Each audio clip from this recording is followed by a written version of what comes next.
I'm not going to go through the instructions because you already know about this.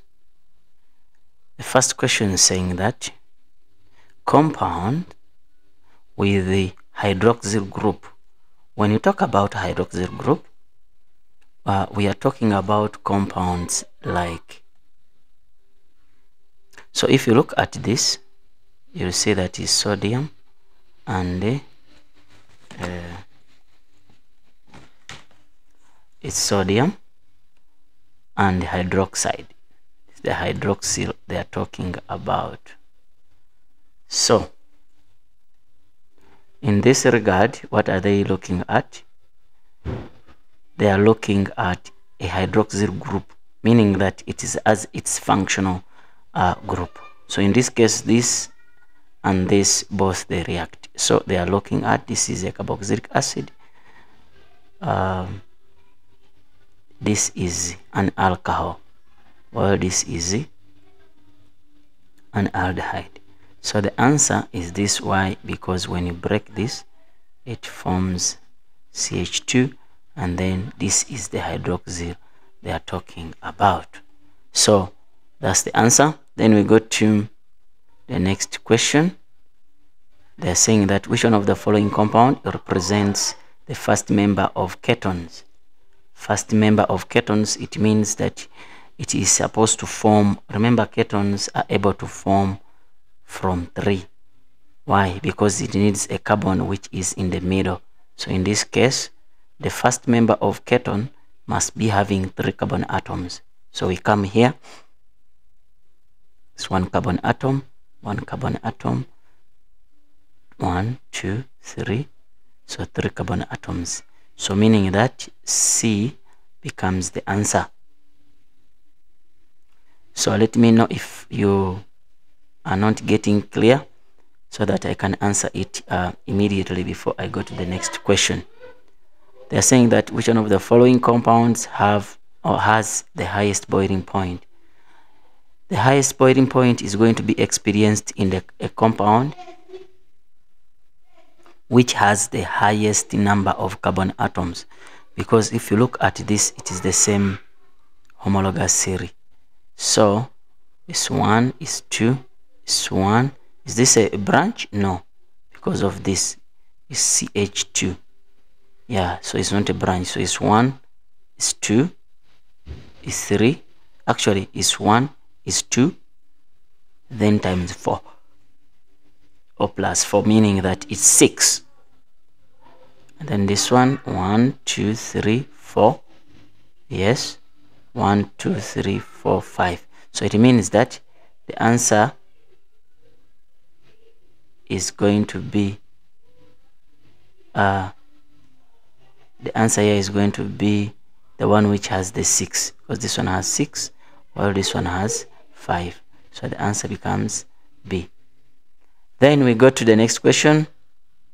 When this compound is converted into this compound, the type of reaction is, don't forget that this was 3 carbon atoms. No, 3 hydrogens, and then you have 3 hydrogens. But in this one, you lose the hydrogens. You see, now remain with 2. So meaning that you are eliminating. But what are you eliminating exactly? You are eliminating hydrogen.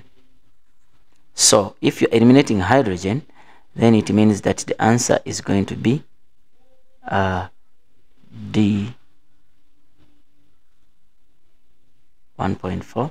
They're saying that the answer is going to be D. We are saying that is going to be dehydrogenation. Yes, because you are removing is D. What are you removing is hydrogen. So the answer is going to be, yeah, so this is the answer. So you get the 2 marks there. Just a moment.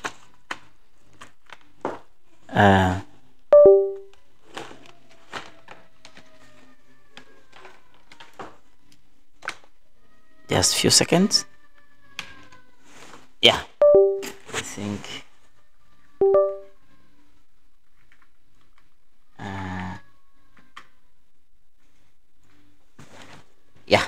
think, yeah, now I think the pen is clear. Yeah, it was not writing properly. All right, then we go to the next question. They are saying that which one of the following changes will increase the rate of production of hydrogen in the reaction? So which one is going to increase the rate of production of hydrogen in the reaction? Increase in the pressure. But now look at this. This is a solid. This is this aqueous. Okay. Increase the pressure by decreasing the volume. Increase in the pressure by decreasing the volume. Here we're not talking about gases because we say that pressure works on gases. So that's out. Add water to the reaction. You are making it more dilute, so it can't work. No. Increase in the volume of sulfuric acid. Increasing the volume of sulfuric acid doesn't mean that you are increasing the number of particles reacting. So in a specific volume. So the answer becomes D. Let me first read it. Increase in the concentration. When you increase the concentration, the volume can be the same, but you are increasing the number of particles which are reacting at a particular time. So it means that the answer becomes D. So when you increase the concentration of sulfuric acid, automatically you're gonna get a high rate of what? A high rate of reaction. Then we go to the next question. 1.6. Consider the reversible reaction. It is reversible. Okay. Once they give you such questions, you have to first identify whether it is endothermic or exothermic. When the enthalpy change is negative value or less than 0, then it means that that reaction is exothermic. It has released the heat. It has cooled down. So if the activation energy of the reverse reaction, so let's first draw here our simple graph of an exothermic reaction. Then you are able to understand the concept. So it's like that. So this is the forward reaction. It means that the activation energy is going to be this. So the activation energy for the reverse reaction is going to be like that. So they are saying that the activation energy for the reverse reaction is this. The activation energy for the forward reaction. It means that forward reaction you have to subtract the enthalpy. And then when you come to the enthalpy is 80. So it means that I'm gonna say 180 this minus this enthalpy which was given out, which is 80. So the answer becomes 100. So I come here and I look for 100.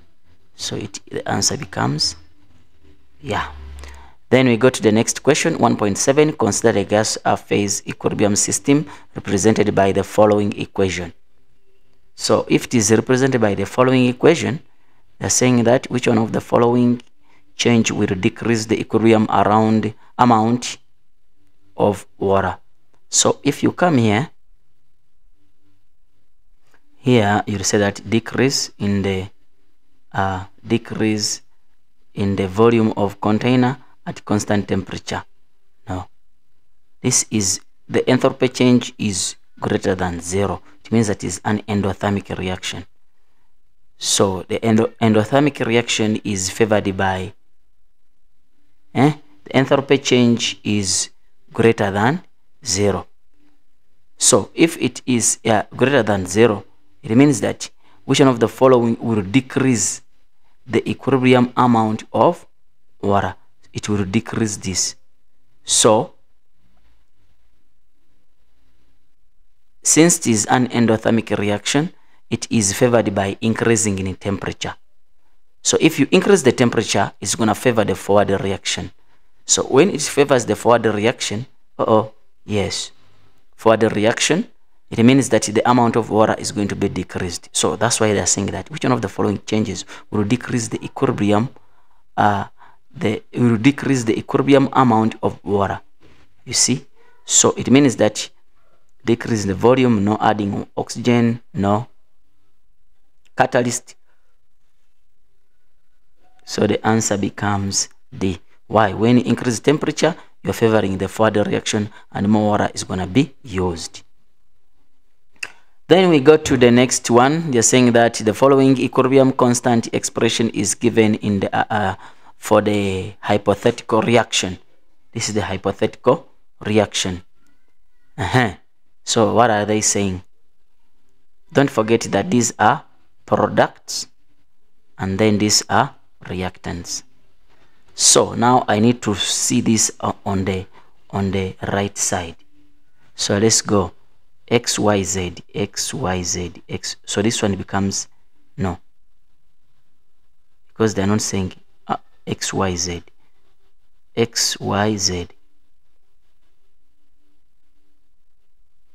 This one also goes off. XYZ. So it's either D or A. So, but now let's look at the proportions of this. So this is 4. It must be 4. Yes. This is 3. It must be 3. Correct. And then now XY. It must have nothing. Correct. And then this one must have a 5. Correct. So it means that this is the answer. That's the answer. This is the answer, meaning that you get 2 marks there. You go to 1.9. They're saying that this acid act as an amphoteric, meaning that it can react with the acids, can act as an acid and can act as a base at the same time. They're saying that in which of the following reactions does this acid act as an acid based on Lowry, meaning that this is a proton donor. So we are looking at something which is going to give us the proton. But don't forget that this acid, it has 1 hydrogen. It means that the product must have no hydrogen. So let's go. This one comes out. It has hydrogen, is out. Yeah, it could be this. This one has hydrogen. So just by using elimination method, it's enough to get the answer. So the answer is this. So we go to the last objective. That is objective number 10.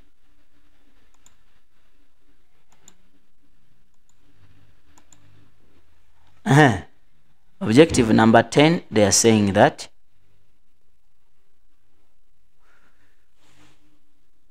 which one of the following weak acids, each are of concentration this and decimeter cubed, has the lowest number of hydrozonium ions.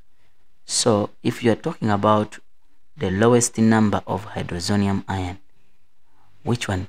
You look at, they are telling you Ka. Don't forget that Ka is exponential of the concentration of the product by the reactant concentration. But now the problem is you have to see the lowest figure, because they are saying lowest concentration. They are looking for the lowest concentration, meaning that the lowest figure will give you the lowest concentration. So this is -2. This is -7. This is -7. So the answer is either this or it's this, because this -7 has so many decimal places. So 1.4 and 1.2 or 4.2, which one is lowest? Is this. So the answer becomes D, meaning that it has the lowest figure among these ones. Then we go to question 2. Question 2. They're saying that in question 2, letter A to F in the table below represents 6 organic molecules. If it is representing 6 organic molecules, then they're saying that define unsaturated compound. So when you're defining unsaturated compound, we say that it's a compound which has 2 or more bonds between carbon atoms. Is a hydrocarbon which has multiple bonds, in other words, between carbon atoms.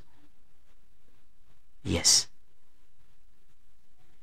So consider the saturated hydrocarbon in table. Write down the letter of this compound. Which one is unsaturated? It has a double bond here between two carbon atoms. So it means that the answer becomes B. The compound is passed through bromine water in the test tube. Whenever you talk about bromine water, now you have to start to think about a double bond, a triple bond. So it's passed through bromine water in the test tube, and then stated observation. So if the compound is a double bond, it has a double bond between carbon atoms. It's a double bond between carbon atoms.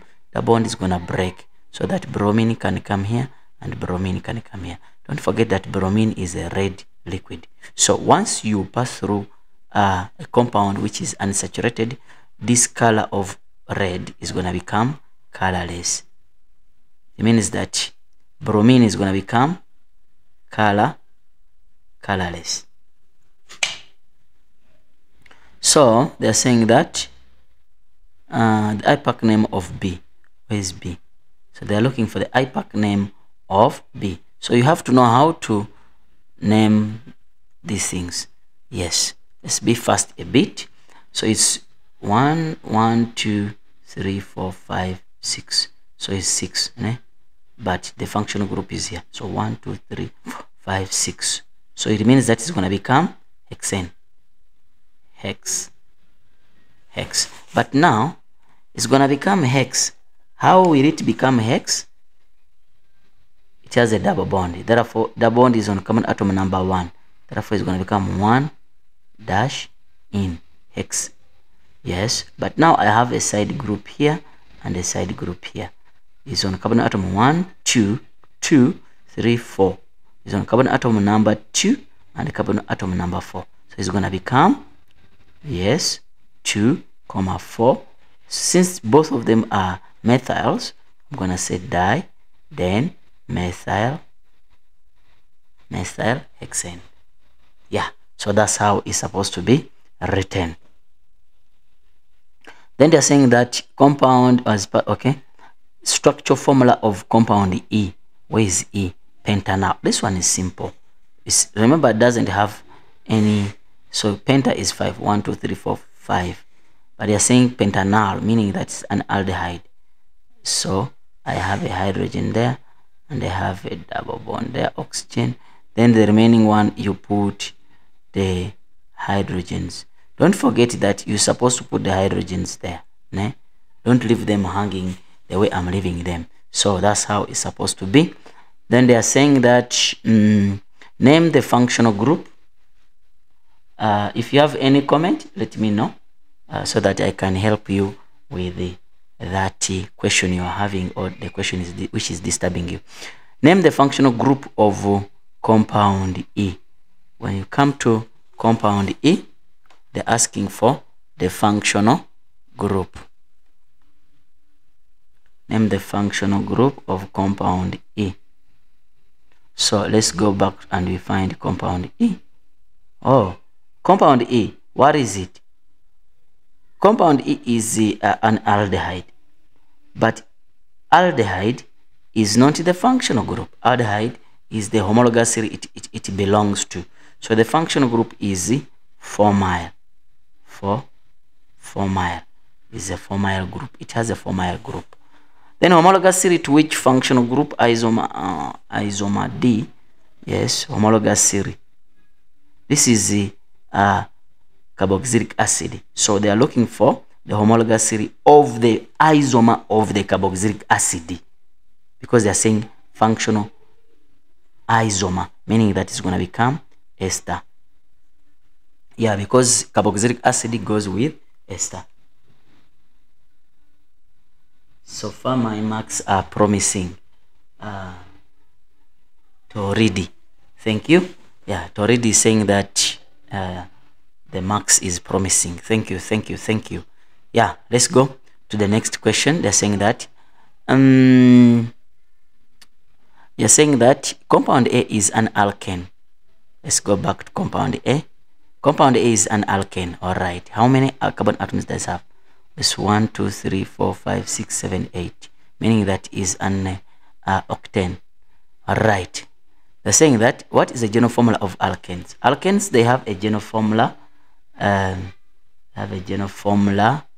Of C and H2N. Alkanes, you add 2. Alkenes, there is not 2. Alkynes, you change this to a negative. So please, you must know that.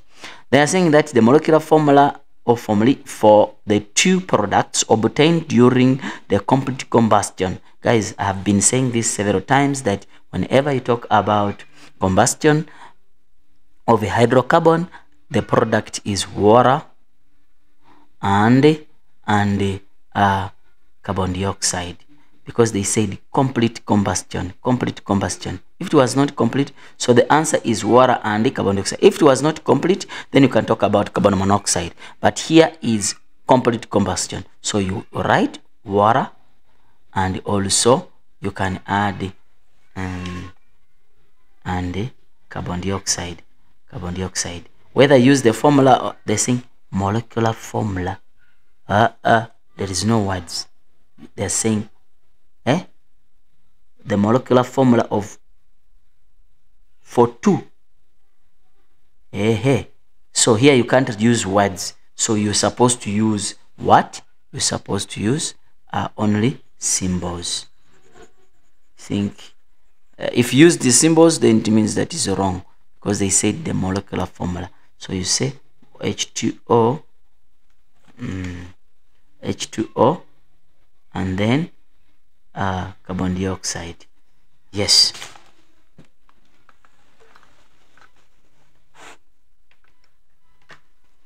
Then the next question, they're saying that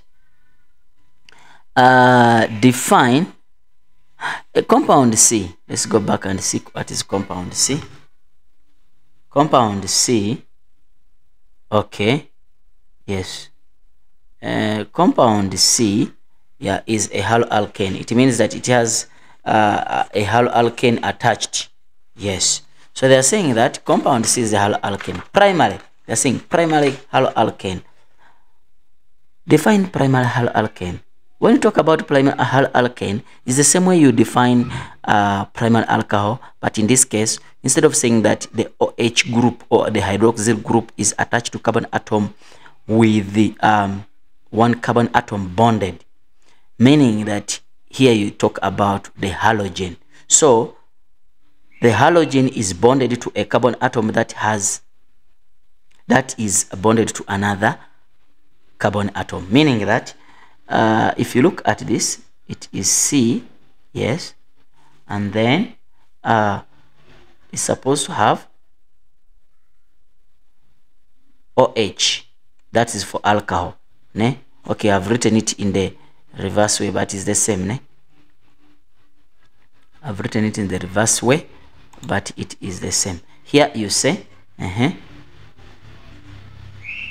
C, and then it has the OH. So this carbon atom with the function group, it has only one carbon atom. That's the meaning. But now, instead of having alcohol, we have a chloride. So if the chloride is the one which is there, then automatically it becomes a primary haloalkane. Yes. Then we go to the next question. Write down the structure formula and IUPAC name of isomer of compound C. Compound C, we go to compound C. Okay, let's write it here. They say the structure isomer of compound C. Since they say that compound C is a primary, so it means that it's going to be 1, 2, 3.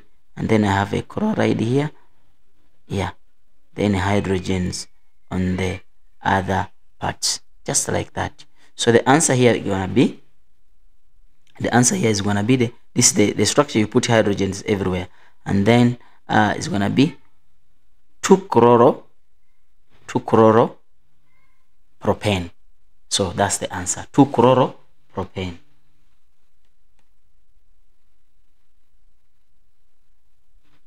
Tommy is saying, when can we get the memo? Yeah, we're gonna upload it on the Okay, I'll see if we can upload it on the website. Ne? Yes. So the next question, they're saying that classify the isomer question.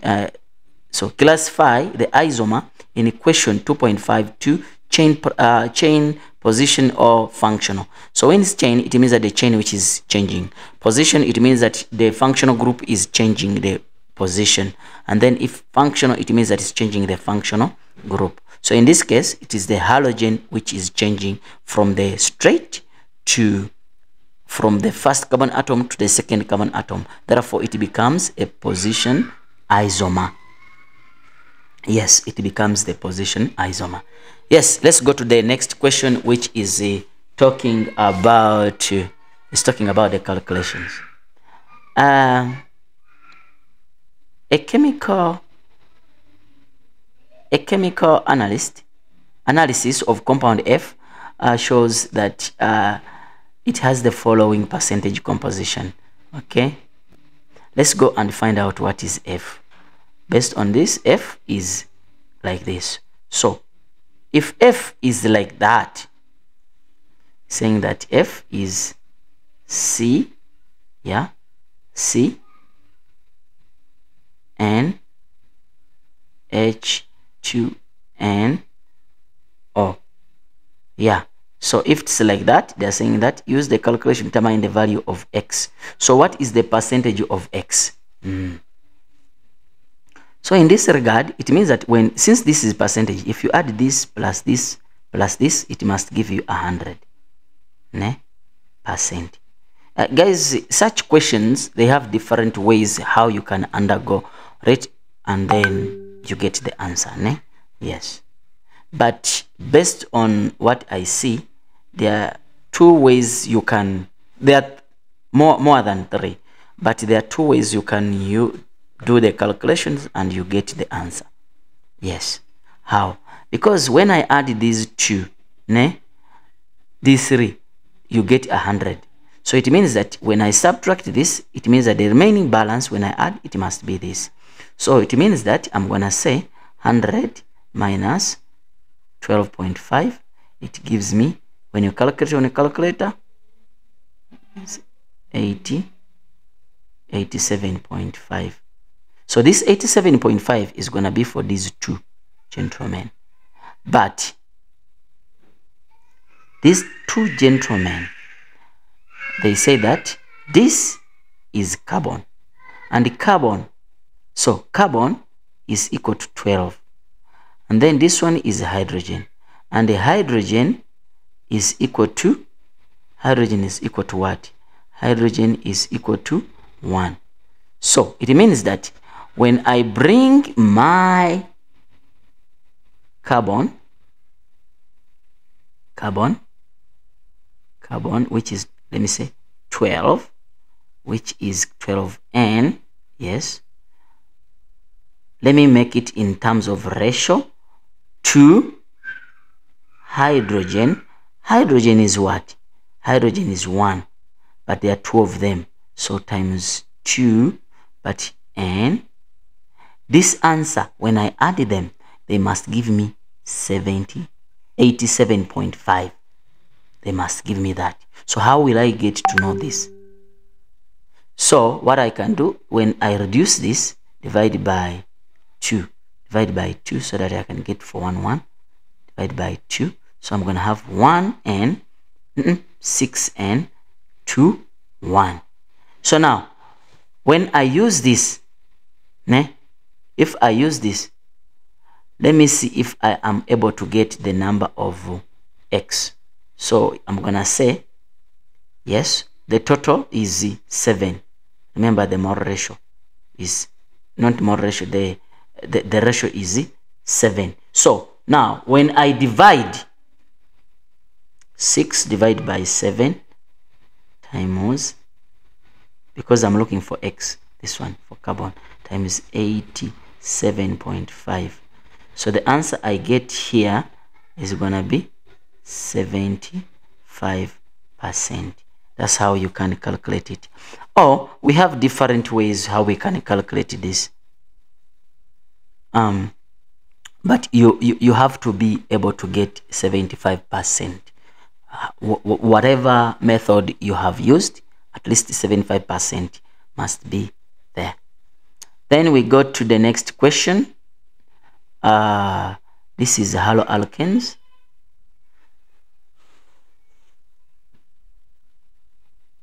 And they are saying that define boiling point. When you talk about a boiling point, is a point at which the vapor pressure is equal to the atmospheric pressure. The vapor pressure must be equal to the atmospheric pressure. Once these two are equal, then boiling can take place.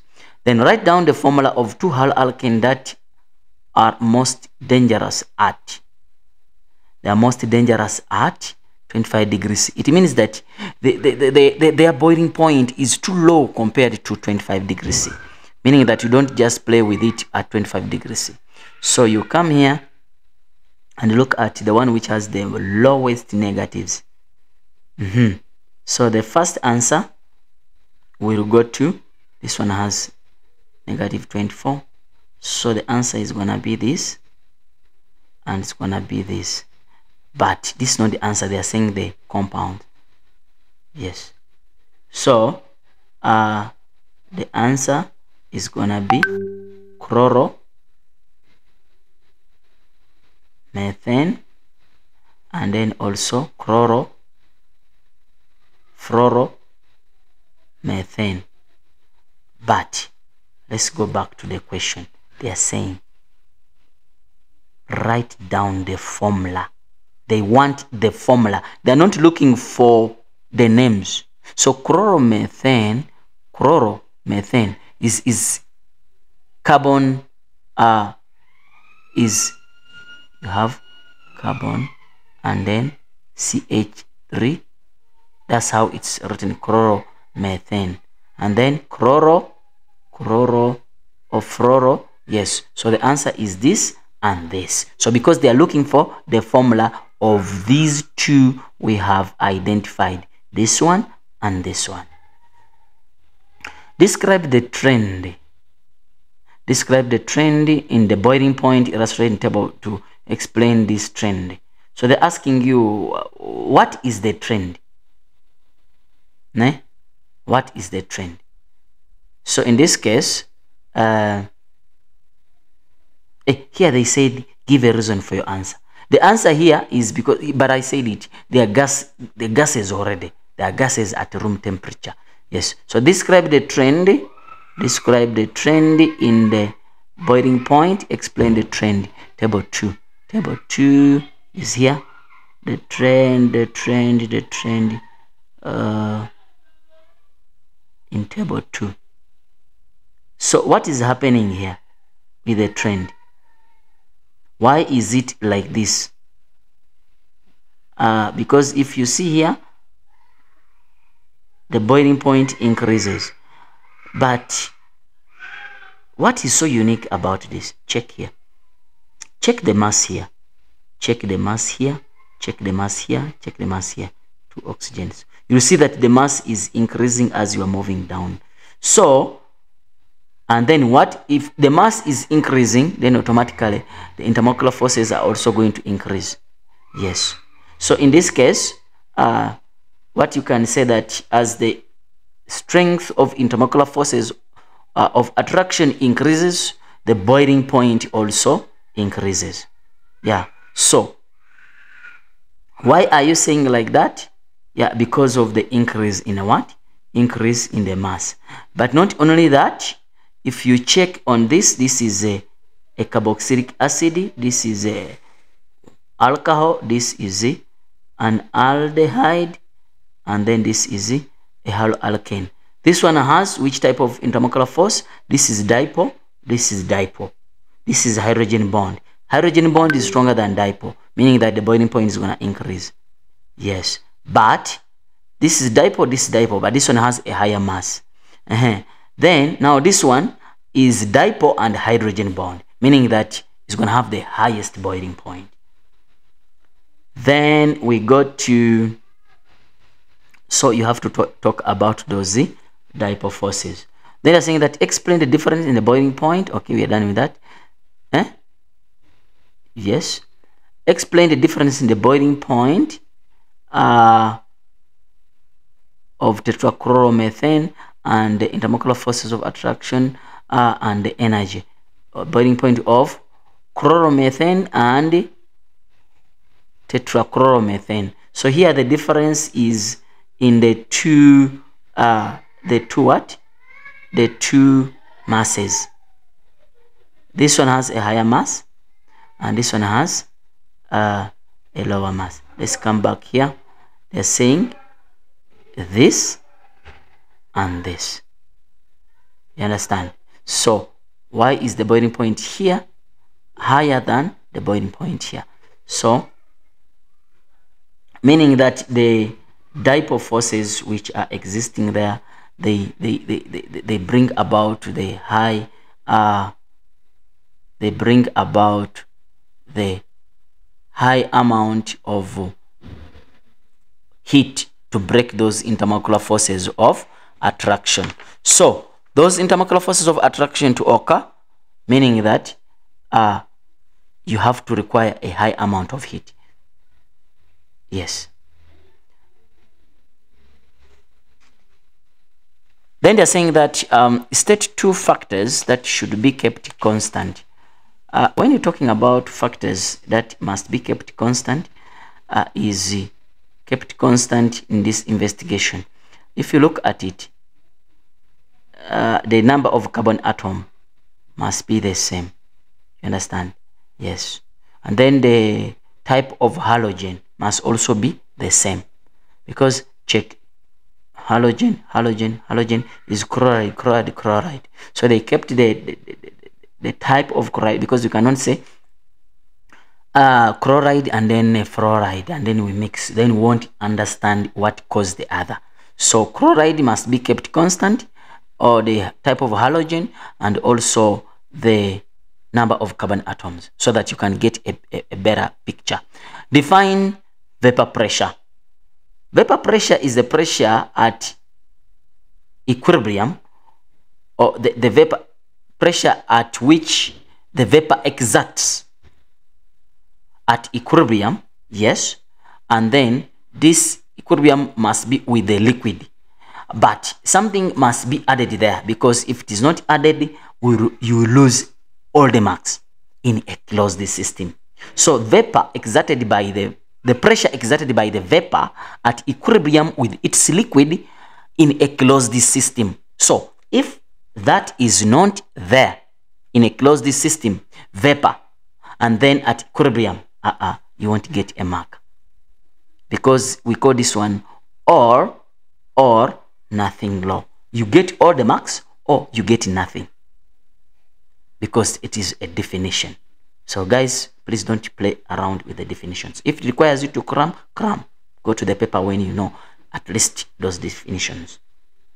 3.6.1, which of the two substances compounds will have the lower vapor pressure?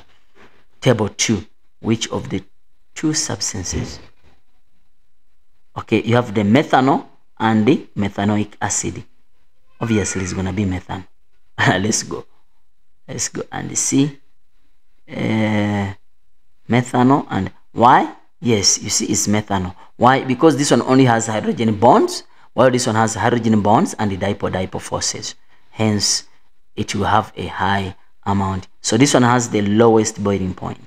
This one, it has the lowest boiling point. And don't forget, listen carefully, that's not the answer. This one is going to have the lowest boiling point. Yes, this one is going to have the highest boiling point. But the question is asking you, it will have the lower vapor pressure, meaning that the one which has the highest boiling point will have the low vapor pressure. So the answer becomes methanoic acid. Yes.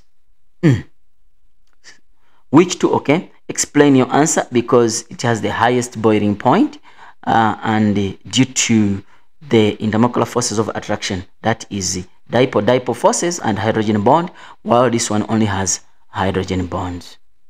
Yes. question 4. We go to question number 4. Saying that a group of grade 12 learners in a school laboratory preparing an organic compound with this smell of pineapple. They used ethanol and propanoic acid. I think you did these things in your experiments. The balanced chemical equation for this reaction is, okay, what type of reaction is taking place? The moment you react ethanol and ethanoic acid, definitely it's going to be esterification. Esterification. Yes. They're saying that which type of reaction takes place, we are done. Name one precaution that need to be taken when heating alcohol. Whenever you are heating alcohol, remember alcohol is flammable. So it means that you're supposed to heat alcohol in a water bath. You have to you don't heat alcohol directly. Why? Because it is flammable and it's gonna burn. And once it burns, it's gonna burn you. Yes. So it means that you are supposed to use what we call a water bath. Yes. So use what you call water bath. Yes. Name one precaution. Okay, we are done with that. Write down the APAC name of organic compound formed. So you have ethanoic acid and propanoic acid. Ethanoic acid has 2 carbons, and then propanoic acid has 3 carbons. You see? So it means that because this is alcohol, it means that it's gonna have the, okay, let me show you what is formed. And then that, then CH3, CH2, COOH. So this one is gonna be lost, and then this is also gonna be lost. So basically it's gonna have 1, 2, 3, 4, 5. So this is going to be the side group. So it's gonna be they're saying IPAC name. So in this case, you're gonna say it is 1, 2. So it's gonna be ethyl 1, 2, 3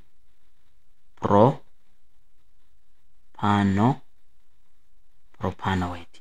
It's gonna be ethyl propanoate. Yes. To read. Yeah. Are you still getting the marks? Yeah. Let me know if you have a challenge or there is something I've not explained properly. If you have a challenge, so that I can explain it better or in a different version. Just doing this so that we are a little bit faster. So they are saying that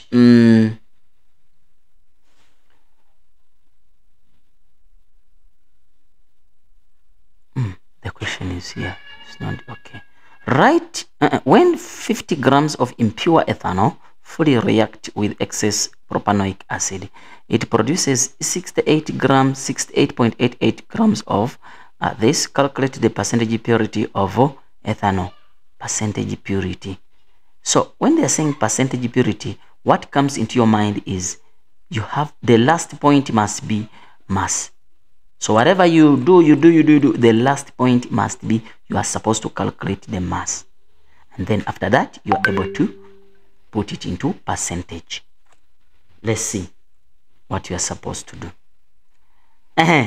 So in this case, you have 50 grams of impure. So we are not going to use 50 grams of impure react with excess propanoic acid. When you say excess, it means that this one you're not going to talk about it. It produces this. So now we have to go back to equation. Produces this, calculate. Meaning that since I have the mass which is produced, and I also have this, I have to find the relative formula mass of this. Yes. The atomic, the mass of this carbon is 12. So 12 times 5 plus hydrogen is 1.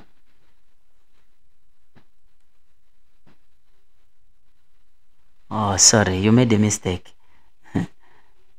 All right. The good thing is a mistake. It's not that you didn't understand. Ne? Yes, you didn't understand. The mistake is easily rectified in the next question. But if it was you didn't understand, then it would have been a problem of you have now to read and you understand and like that. So since it's just a mistake, I know that the next paper or papers you'll be able to get it. So this is the carbon is 12 times 5. Yes, hydrogen is 1 times 10, and then oxygen is 16 times 2. So you have to get the mass here. So when you calculate, what is the answer? Don't have a calculator. Okay, now once you get that, now you need to find the number of moles. Don't forget that number of moles. Okay, number of moles is equal to mass over molar mass. But now we have the mass and we have the molar mass. This is 68.88 as our mass divided by the molar mass. When you add is 102. So you come here, the number of moles is gonna be, mass is 68.88 divided by the molar mass. When we add everything, the molar mass is 102. So number of moles, so when you calculate, it's gonna give you 0.6675. Yes, that's what it's gonna give you. Just a moment, guys. I have to confirm with my calculator to that side. Okay, see if it is correct. I don't want to give you. Okay, yeah, it's correct. So we go to the next question. They're saying that, so that's the number of the number of moles. So but they're not looking for the number of moles. Are they looking for the number of moles? No, they are looking for the percentage purity. For what? They're looking for the percentage purity for what? For this. You understand? Percentage purity for this. Okay.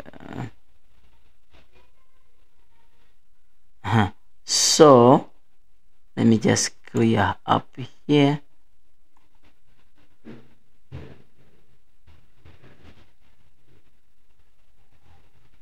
They're saying that calculate the percentage purity of ethanol.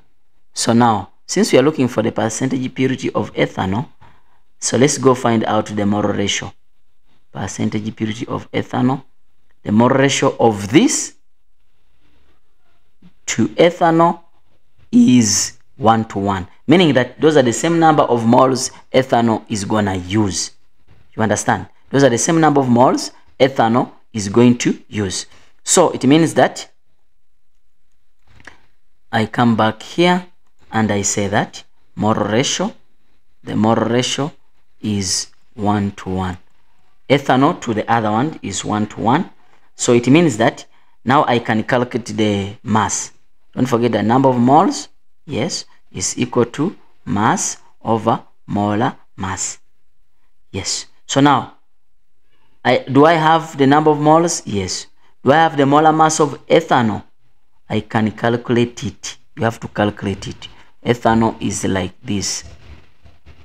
Ethanol is like that. Yes, since when I was in high school, actually we don't even usually calculate ethanol because we know it in the head. Okay, it's 46 when you calculate 12 plus 3 plus 12 plus 2 plus 16 plus 1 is 46. So now I have this, I have this. So it means that number of moles, mass is gonna be our mass, our number of moles, is 0.6675. 0.675. Yes, because of the mole ratio is 1 to 1. Then times the molar mass, which is 46. So the mass is going to be equal to 31.05. But this is not the answer because it is 5 marks. So now it's 31. We are looking for the percentage purity. Divide by the 50, because here they said in the question that is 50 grams of impure. So times 100, so that I can convert it into percentage. Times 100%, and then the answer I get here is gonna be 62.1%. So that's how you're supposed to calculate that. How do we calculate? Yes, that's how we are supposed to calculate this. Then we go to the next question. They're saying that propan 1 in or unsaturated hydrocarbon. Yes, hydrocarbon and the compound X saturated hydrocarbon react with the chlorine and as represented by the incomplete combustion.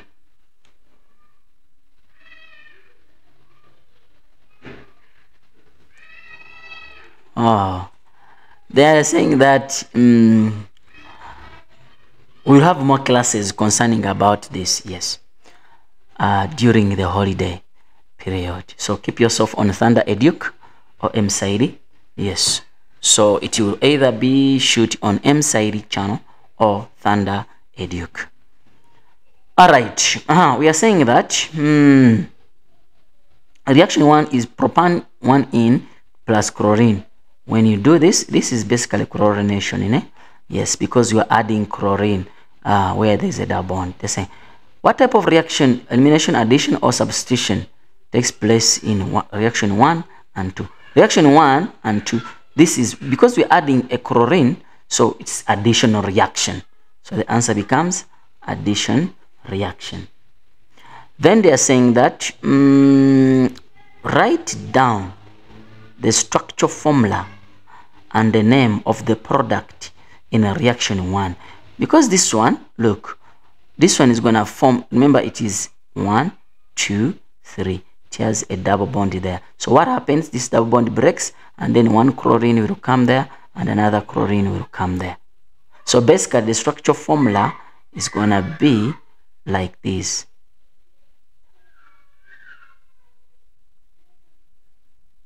And then you have a chloride there and you have another chloride there. The remaining ones are hydrogens. You put hydrogen the rest. But now they are saying that, look, structure formula. So that is 1 mark, and the name. So they are looking for the name. This is 2. So there are 2 of them. So it's 1,2-dichloropropane. 1,2-dichloropropane. So that is the answer for that. Then we go to, they're saying that the reaction, this is the reaction condition necessary for reaction 2 to take place.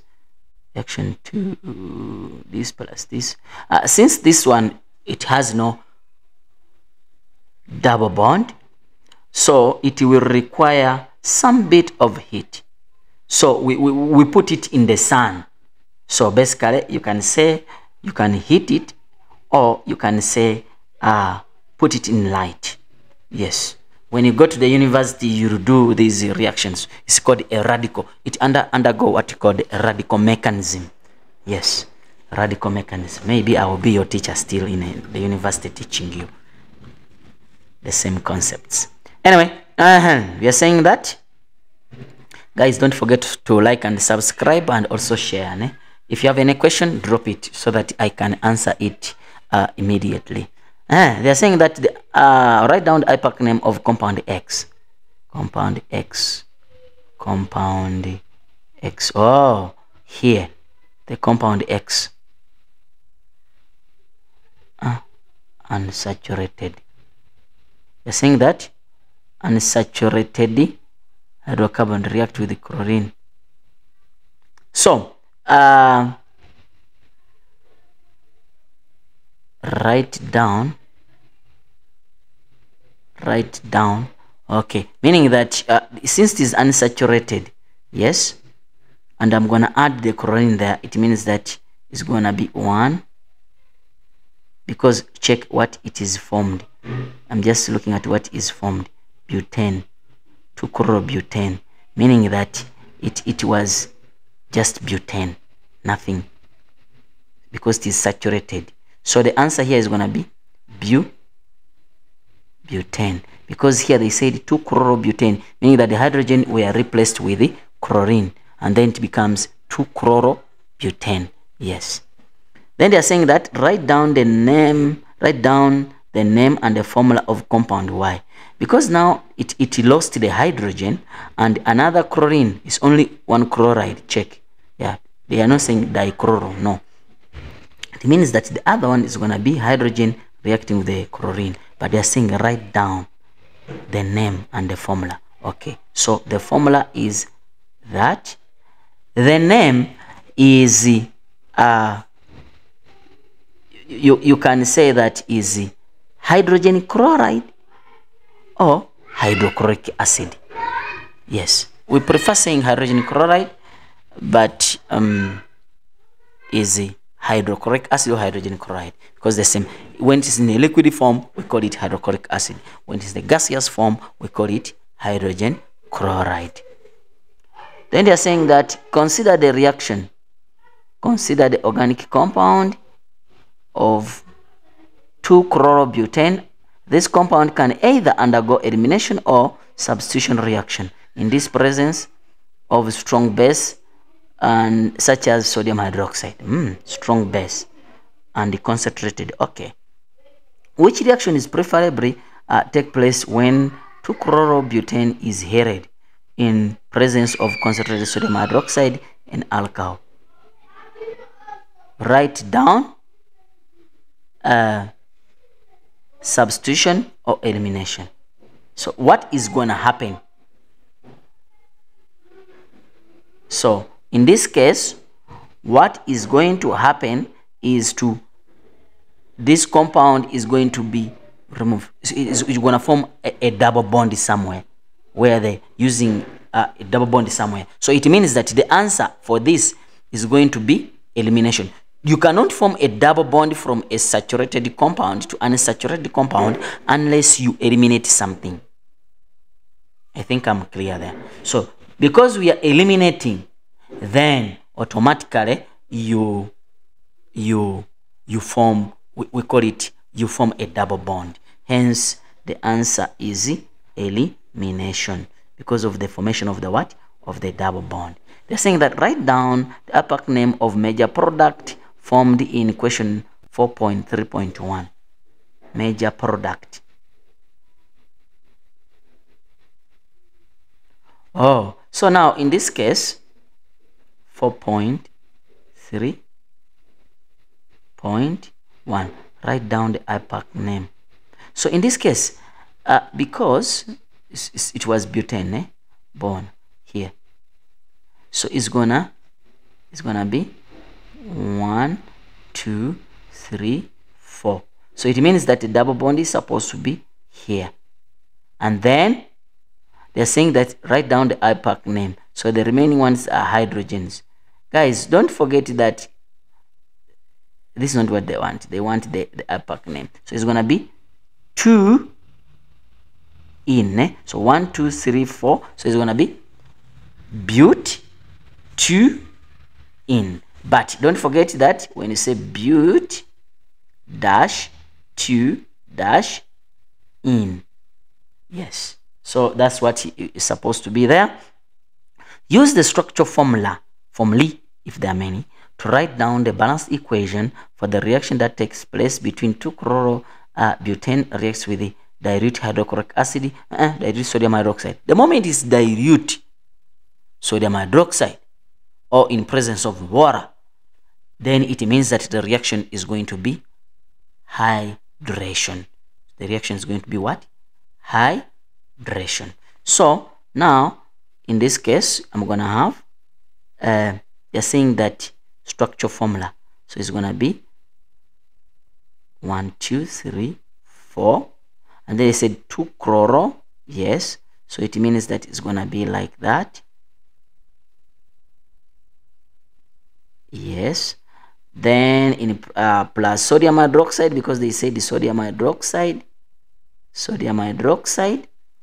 Yes, because this is not organic, therefore we can't use that one. Is enough like that, giving you, now this one is gonna move and then is replaced by a chloride, is replaced by water hydroxyl group.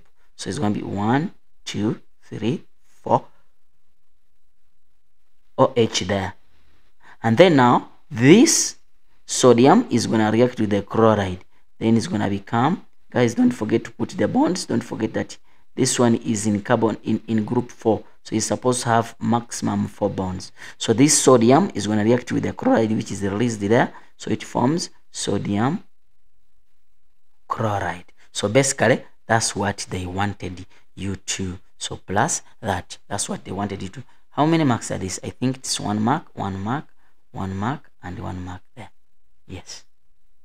And then they're saying that question 5. Let's go to question 5. I think I skipped a question. Write down the name of the type of substitution. So which substitution is this? Because water is there. Because they say dilute, it means that it's water. So we break down using water. So the type of substitution reaction which is going to take place here is called hydrolysis. Breaking down, splitting using water. Hence the name hydrolysis. Question 5. Group of learners uses reaction of magnesium ribbon. They are not saying fine magnesium. They are saying magnesium ribbon. Yes. Magnesium ribbon to investigate the factors that influence the rate.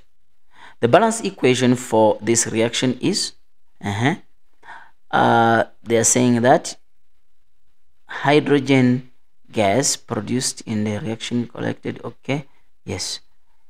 Is this reaction endothermic or exothermic? We go back and look at it here. The enthalpy is greater than 0. The enthalpy is less than 0. Yes, so it means that the answer is exothermic. Then we go to the next question. Describe the method of collecting of this hydrogen. So when the hydrogen comes in here, yes, it will find water here and it's going to push the water to go down because water is being is being pushed downwards. So it's being delivered downwards. So we call it downward displacement of water. Yes, downward displacement of water. Oh, gas is pushing water downwards in the cylinder. Yeah, but the method is called downward displacement of water. So if you just explain it, water is being pushed downwards in the cylinder. So it will depend on the examiner whether will give you a mark. So describe the method used to collect hydrogen gas. We are done with that. In one experiment, 5 grams of magnesium ribbon to hydrochloric acid solution. Okay, if the average rate of reaction is this, calculate the average volume of dilute hydrochloric acid used up in 1 minute if the solution has concentration of 1.5 moles per decimeter cubed. So here, what are you expecting? Here we are expecting, remember they are saying rate. If they are saying rate, it means that, don't forget, is final change in the concentration. Yes, change in the concentration or number of moles, whatever, change in the concentration over change in time. You understand? And the time must be in seconds. So if I say rate is because it is moving downwards, I will say that negative 7.5 times 10 power negative 4 is equal to change in the concentration. They said use the up. So this word means that it's finished. So final is 0 minus the initial, of which I don't know, initial number of moles. So divide by change in time. Change in time, they said in 1 minute. So it means that I'm gonna say 60 seconds minus 0 because it started from there. So now from here, I'm able to calculate the number of moles. So the number of moles is equal to 0.045 moles when you do cross multiplication. Yes, moles. So now, the question is asking you to calculate the volume of diluted hydrochloric acid used. They are looking for the volume. They are not looking for the number of moles. So, but you know that we have a method which includes number of moles with volume. So concentration is equal to number of moles over volume. Yes. So since I know that, do I have the concentration? Did they talk about the concentration here? Yes, they talked about it. So it's 1.5 is equal to number of moles. Number of moles here, which is 0.045 divided by the volume. So now the answer you get here is going to be the volume. But now the answer you get here is going to be 0.0, yes, 3 decimeter cubed. Eh? Yes. Oh, but they are saying in centimeters. Yeah, I hope you saw that. They're saying in centimeters. So it means that I'm going to multiply this 0.03 times 1,000. It gives me 30 cubic centimeters because they said in centimeters cubed. Yeah. Then we go to the next question. Concentration of acid used as a function of time in this experiment is represented by the graph below. Okay. How does the rate of reaction change between T1 and T2? Is it increasing? Is it decreasing? What is happening with the rate of reaction? Ne?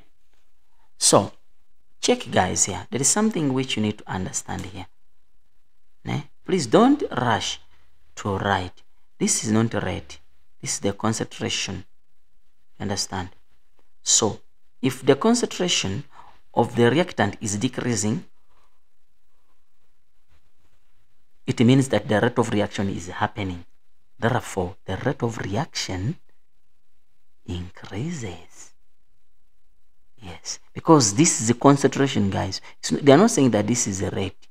No, they're saying concentration of this reactant. So, if the concentration of reactant is decreasing, continue decreasing, then automatically the rate of reaction is increasing. Yes, because it's being used up. Those reactants are being used up. Explain the answer in question above. The rate of what happens here? They're saying that the concentration used in the experiment represent. So don't forget that this reaction is an exothermic reaction. You understand? Is an exothermic reaction. So the reaction is exothermic. Yeah, we know that. Ne? So temperature keep on increasing. You understand? Did I say is exothermic reaction? Let me check. Yes. The enthalpy change is less than 0. Meaning that the enthalpy change is less than 0. The enthalpy change is less than 0, meaning that 0 is bigger. So is an exothermic reaction. So now here what we say is, so as the temperature, since it's an exothermic reaction, as temperature goes on increasing, what will happen? It will increase the kinetic energy of the particles. And as the kinetic energy of the particles increase, what will happen? It means that more particles with sufficient energy will also increase. and then it means that more effective collision per unit time is going to increase. You understand? Yes. So we have seen that is an exothermic reaction. As exothermic reaction, it means that it is increasing the particles with the kinetic energy increases. So when the kinetic energy increases, it means that more particles with sufficient energy will increase, and once they increase, it means that perfect collision will, or effective collision will increase. But how? Per unit time. Hence, the rate of reaction increases. Explain the shape of the graph. What happened at T3? Look, now here now the reactant is at a constant level. What does it mean? It means that the concentration remains the same. The concentration remains the same, or the limiting reagent has been used up, meaning that there is no any other option except the reaction to become complete. Yes. Let's go to question 5.4. The following Maxwell distribution curve was obtained at a low temperature. At a low temperature. So what does it mean if it was obtained at a low temperature? They're saying that, copy the graph, okay, in the booklet. Use the dotted line or indicate the graph that distribution will change at a higher temperature. What will happen at a higher temperature?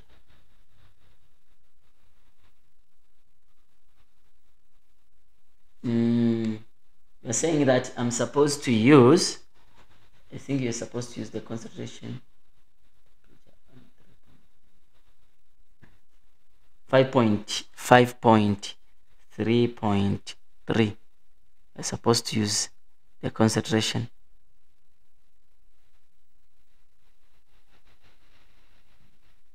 I'm supposed to use the concept. I'm not getting the idea you are trying to say.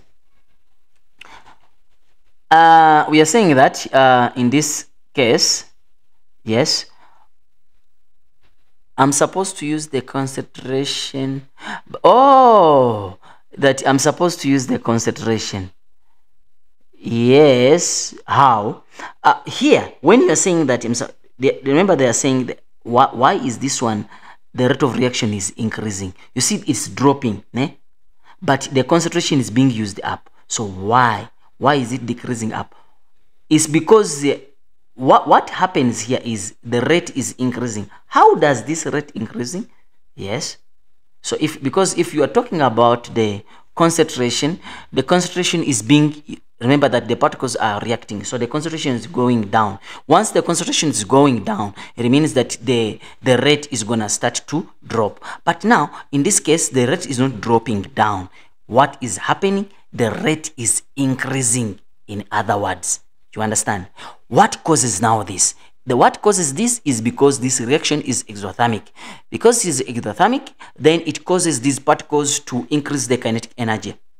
When they increase the kinetic energy, it means that we'll have more particles with the sufficient energy. However much they are low, few, but there will be more now which have sufficient energy, and then now it will keep, né? More effective collision will take place, then it will keep the reaction going on. I hope now you understand. Let's go to this question. Copy the graph. Okay, we are saying that dotted. They're saying that how does the distribution change at a higher temperature? Yes. How will it increase? Remember, it was at a low temperature. So what will happen when you have a higher temperature? So at a higher temperature, you have, they are using even the same method here. At a higher temperature, we will have more particles with the sufficient energy. And then it means that this sufficient energy will be more than the activation energy. And then more effective collision will take place, and then the rate of reaction will take place. So they are using the same concept here. So in this case, remember, I've not changed the number of moles. So it means that I'm not supposed to, so I'm just have to rearrange this graph. You see? Yes. So it's not going above it because I don't use this, I use the same number of moles. So it's just to shift that these ones which you didn't have, they must now have enough energy. So now check, you draw lines there, meaning that this is the particles which have increased, which have sufficient energy. Yes, so basically it's supposed to be like that. Then they are saying that catalyst was added. Whenever they add a catalyst and ask you explain fully, here when a catalyst is added, the reaction is not going to change. You understand? The reaction, the forward reaction and the reverse reaction is going to remain the same. But what is going to happen is the rate. I'm talking about the rate. What's going to happen is the catalyst is going to give an alternative way. It's going to give an alternative way which is a little bit cheaper. For example, I don't know which province I can use. Okay, let me just say you are in Johannesburg. You are going to Pretoria.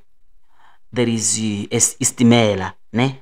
Okay, there is a train from Johannesburg to Pretoria, and there is a taxi Johannesburg to Pretoria, and there is Hull train. I'm talking about metro train and Hull train. So now they want you to go to Pretoria, but when you don't have enough money to take a Hull train, what are you going to do? You're gonna use a taxi. You see why? Because it's cheaper than the Hull train. Or you're gonna use the metro train. If you don't have enough money to, it means that the number of people who will reach Pretoria will be many. You understand? But they had, why will they be many? Because the number of the route was lowered, the price was lowered. So that's the meaning. That's the what catalysts do. It doesn't change the destination. No. All of you, you're gonna go to Pretoria, whether you have used the Hull train, you have used the bus, you have used the taxi, whatever, or you have used the metro train. All of you gonna reach Pretoria. But the only difference there is the time you have reached there. You're gonna spend on the way. But all of you, you're gonna reach Pretoria. How did you reach Pretoria? Some used expensive mean, some used a cheap mean. So when a catalyst is applied, it provides a cheap mean, so that even these ones which we are not going to go to Pretoria or which we are not going to react, they are going to react. Why? Because the activation energy has been given a different alternative. Yes. So we got to question 6. How many questions we have? Oh, it's only 2 questions. Okay, question 6. They are saying state rectilinear's principle. This one, simple, ne? You must always go to the paper when you know.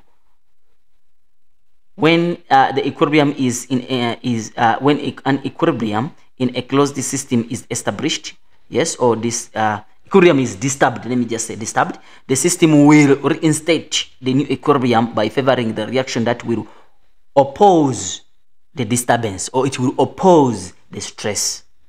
Yes. So this one, you know, there is no magic here. You must know. In most cases, definitions, I don't waste too much time because there is no magic there. After equilibrium has been established, the temperature remained constant. Explain this observation. Oh, after the equilibrium has reached, this one, the enthalpy change is less than, you see, it is negative. So meaning that is an exothermic reaction. But at equilibrium, the temperature remains the same. Why? Yes, because the forward reaction and the reverse reaction are the same. The heat which is being released is being absorbed by the reverse reaction. Hence, the temperature remains the same. Yes. Catalyst. Catalyst is now added. How will this affect the equilibrium? Right? Increase, decrease, or no effect? There is no effect because the forward reaction and reverse. Remember, catalyst, it activates in 2 ways. Forward and reverse. Then they are saying that the temperature is now increased. What will happen when you increase the temperature? In this regard, don't forget that this is an exothermic reaction. The moment you increase the temperature of exothermic reaction, what will happen?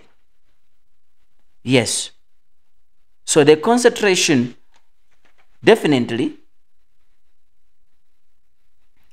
the reverse reaction is going to be favored the moment you increase the temperature. So the reverse reaction is going to be favored. Yes. So use the reaction principle to explain what happened. Here they are specific to the concentration. The concentration of ammonia. Yes. So it means that since the reverse reaction is favored, it means that the concentration of ammonia is going to decrease. Yeah. Then they are saying that, what are they saying here? They are saying that the equilibrium constant for this reaction is this, at original temperature. They are saying that, okay, if it is that, at constant temperature, calculate the concentration of nitrogen gas at this temperature. Yes.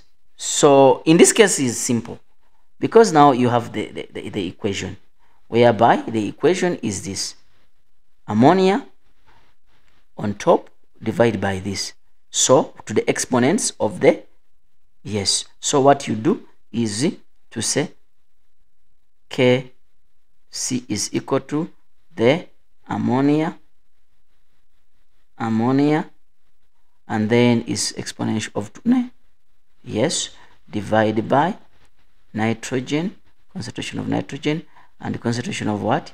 Hydrogen, the exponent of 3 to the exponent of, yeah, it's just like that. So now from there, do we have this, we have this, we have this, but we don't have this, meaning that you substitute, you substitute this in there, this for ammonia, and then this this for hydrogen, then times 3. This is for ammonia on top, exponent of 2, and then Kc was given.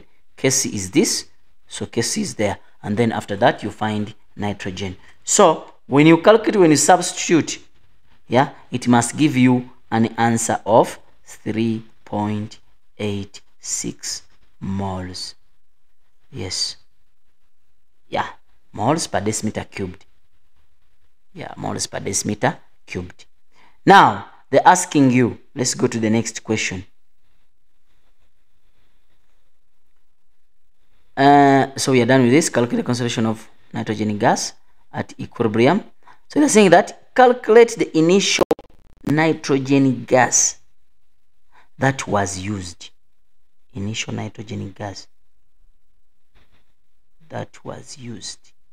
Okay, the volume of this, respectively. So now what you need to do here, let's go to a new page, so that, yeah, it's clean. So use what you call the rice method. Yeah, whenever they bring such questions, you must use what you call the rice method. R-I-C-E, rice. I add another E. That E is for the concentration.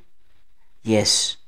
So I have nitrogen, and I have hydrogen, and I have ammonia.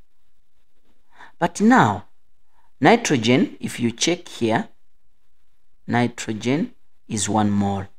So I started with 1 because the ratio, hydrogen is 3 and ammonia is 2. Yeah, I'm just copying it here. Now what about the change? I can't know the change. I can't know the change. What happens at equilibrium?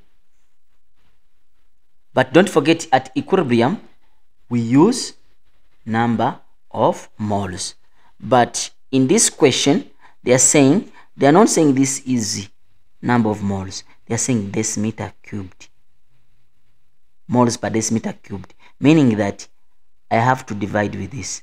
So these figures, yes, 28, 0.28, ammonia was 0.28, yes, and then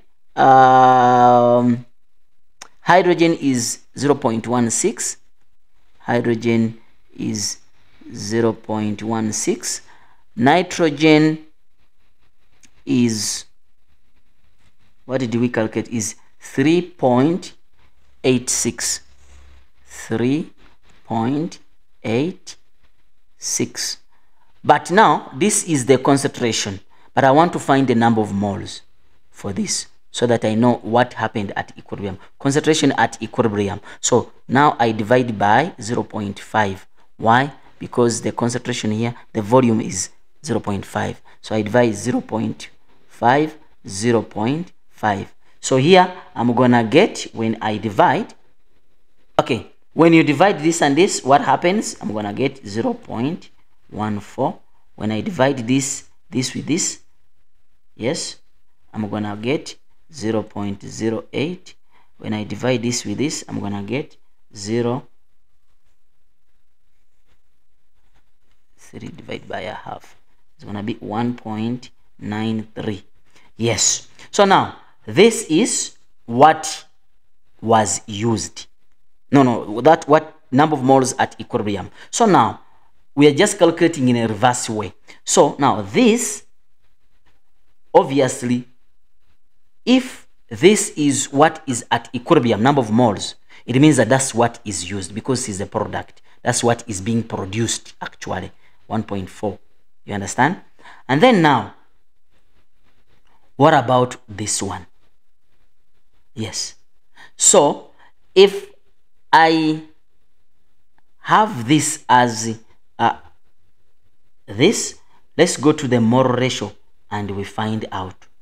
So this one is going to be 0.14. Yes, I want to convert this into this. So it's going to be times 3 divided by 2. Yes, when you got the mole ratio. If this is 2 times, then this 3 times is going to be what? It's going to be this. So when you calculate, it's going to be 0.21. You understand? And then now, what about this? If this is 0.14, yes. So it means that for 1, I have to divide by 2. Because if 2 is this, what about 1? 1 is going to be 0.07. So now, what about, what did I start with? This one I started with a 0 because it's a product. What I started with here is this plus this. So it gives me 0.29. What about this? This and this is going to give me 0. It's going to be 0. This one. Yeah, this one. So it's going to be 0, another 0. It's going to be 0. Yeah, it's 1 plus, yeah. So it's going to be 2. So the answer here is going to be 2. It means that I started with 2. But these are the number of moles.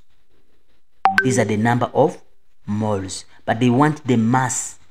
So it means that I'm going to come here and I say that mass is equal to number of moles times molar mass. Or number of moles is equal to mass over molar mass. So that I get this.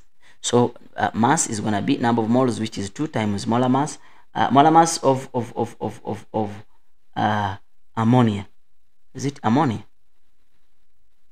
Molar mass of nitrogen. Nitrogen is 14 times 2 because it is a dimolecule. Yes. A diatomic molecule. Okay. So it's going to be 28. So the mass is going to be 56 grams of nitrogen. Yeah. That is how it was supposed to be calculated. Then we go to the next question. The next question, I think it is our last question. Define what we call an acid according to Lori. This is a proton donor. I think that one is clear as a definition. Table below shows the constant. Okay, this. Which of the two acids have the higher electronic conductivity? It means that you the one which has more number of protons. Yes. So in this case, this one is negative and this is the rest. So the answer is sulfuric acid. Give a reason for your answer. Why? Because sulfuric acid ionizes completely. It's a strong acid, so it ionizes completely. Use the chemical equation to show the ionization of sulfuric acid. So sulfuric acid is written as that plus water. So it gives you, don't forget, this is the reversible reaction. Hydrogen ion is going to react with this to form hydrozonium. Yes, to form the hydrozonium plus now a sulfate. Sulfate ions. Yeah, like that. So that's how you're supposed to write it. It's just the space is small, eh? Yeah, but hydrozonium ions plus sulfate ions. So it is aqueous, liquid, aqueous. And then they are saying that a standard sulfuric acid with pH of this was titrated against this, and then the solution of unknown concentration. All right, standard solution is a solution whose concentration is known. When you say what is a standard solution, is a solution whose concentration is what is known. They're saying that calculate the concentration of hydroxide. Calculate the concentration of hydroxide. When you talk about the concentration of hydroxide,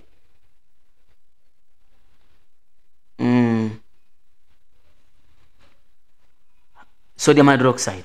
So in this case, you come here and you say that calculate the concentration of sodium hydroxide in the solution. So in this case, what are you going to do? But you have the pH. pH is negative log of hydrozonium ion. So it means that now what you're going to do is to find pH. You have the pH. pH is equal to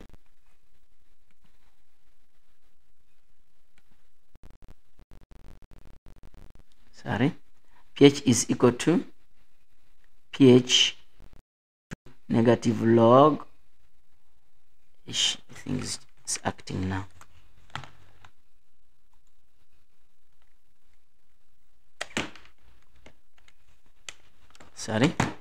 Yeah, negative log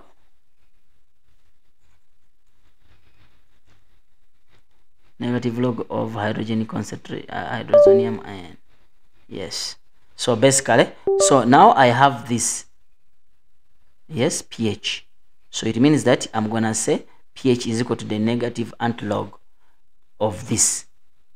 pH is, you have to antilog this, and then the answer you get on your calculator is going to be the number of hydrogen ions. You understand? So which is 0.60. These are the number of moles of the hydrogen ions per decimeter cubed, meaning that number of moles of hydrogen ions per decimeter cubed. In actual sense, that's the concentration. But now, to find the pH, you need to use what you call Kw is equal to the hydrozonium ion concentration and OH concentration. So we have the Kw, which is times 10 power negative 14. Do we have this? Yes, we have calculated it, which is 0.60. Yes, then OH we can now find. So the OH concentration is equal to this, divide by that. So you're able to get the answer as 1,67 times 10 power negative 14. Yeah, but molar, you can say molar or moles per decimeter cubed. So that's how we are supposed to calculate this pH. This yes. Then they're saying that 20 cubic centimeters, 20 cubic centimeters, 20 cubic centimeters of sulfuric acid neutralizes exactly 30 cubic centimeters of this acid. So neutralizes potassium hydroxide. Calculate the concentration of potassium hydroxide solution. So here you just have to use, you can use the first principle, but first principle is only be used by people who know. Yes. So you can use this formula of Ca times is equal to Na over Nb. Yes. So do you have the number of moles? Yes. Mole ratio is 1 to 2. Yes. So now this one is covered. Do we have the concentration, the volume of sodium? Yes, is 30, because they said it here, 30. Do we have the volume of acid? Yes, is 20. They said it here is 20. Do I have the concentration of the acid? The concentration of sulfuric acid. So we can get the concentration of sulfuric acid from here, because we say that the concentration of hydrozonium ion is 0.60 moles per decimeter. But sulfuric acid, if you look at sulfuric acid, it produces 2 of them. So the concentration of sulfuric acid will be half of this. Hence, I have to divide it by 2, which gives me 0.3. You understand? Yes. That's why I had to divide it by 2. So the answer here comes here and is 0.3. So now I have this, I have this, I have this, I have this, I have this. So now it means that Kb, I can find it by doing the simple calculation. So your answer must be 0.4 moles per decimeter cubed. Is it clear? Yes. Then the last question, they are saying that aqueous solution of ammonia sulfate was mixed with in a beaker. Few drops of bromothiazole blue were added to solution. What is your expected color? This one will turn yellow when it goes to acidic. Yes. So the answer here, I expected you to say yellow. Why? Because it is acidic. Why are you saying acidic? Because this is a weak salt, ne?